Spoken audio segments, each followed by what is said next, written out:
युवाओं को परेशानी थी। पहले अपने ही प्रमाण पत्रों को अटेस्ट करने के लिए युवाओं को भटकना पड़ता था। अब युवा सेल्फ अटेस्टेड करने का काम कर रहे हैं। केंद्र सरकार की ग्रुप सी, ग्रुप डी भर्तियों से इंटरव्यू को खत्म किया गया है। पहले जो विद्यार्थी सिर्फ भारतीय भाषा में पढ़ाई करते थे, उनके साथ अन्याय की जाती थी। मेरी सरकार ने नई राष्ट्रीय शिक्षा नीति लागू कर इस अन्याय को दूर करने के लिए कदम उठाए हैं।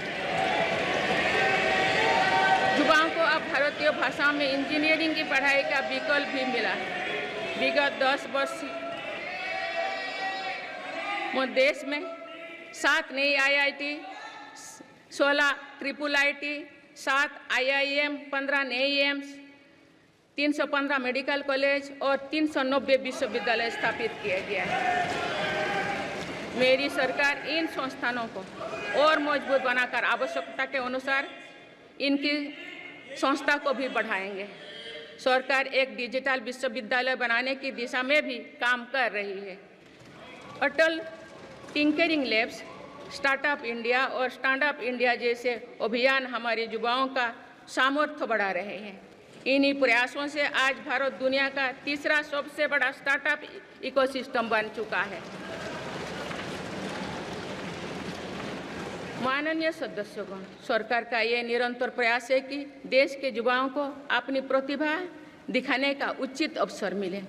सरकारी भर्ती हो या फिर परीक्षाएं, सुनिए, परीक्षाएं किसी भी कारण से इनमें रुकावट आए, ये उचित नहीं है। इनमें शुचिता और पारदर्शिता बहुत जरूरी है। हाल ही में कुछ परीक्षाओं में हुई पेपर लीक की घटनाओं की निष्पक्ष जांच और दोषियों को कड़ी से कड़ी सजा दिलवाने के लिए मेरी सरकार प्रतिबद्ध है। इससे पहले भी हमने देखा है कि कई राज्यों में पेपर लीक की घटनाएं होती रही है। इस पर दलीय राजनीति से ऊपर उठकर देशव्यापी ठोस उपाय करने की जरूरत है। संसद ने भी परीक्षा में होने वाली गड़बड़ियों के विरुद्ध एक सख्त कानून बनाया है। मेरी सरकार परीक्षाओं से जुड़ी संस्थाओं, उनके कामकाज के तरीके, परीक्षा प्रक्रिया सभी में बड़ी सुधार करने की दिशा में काम कर रही है।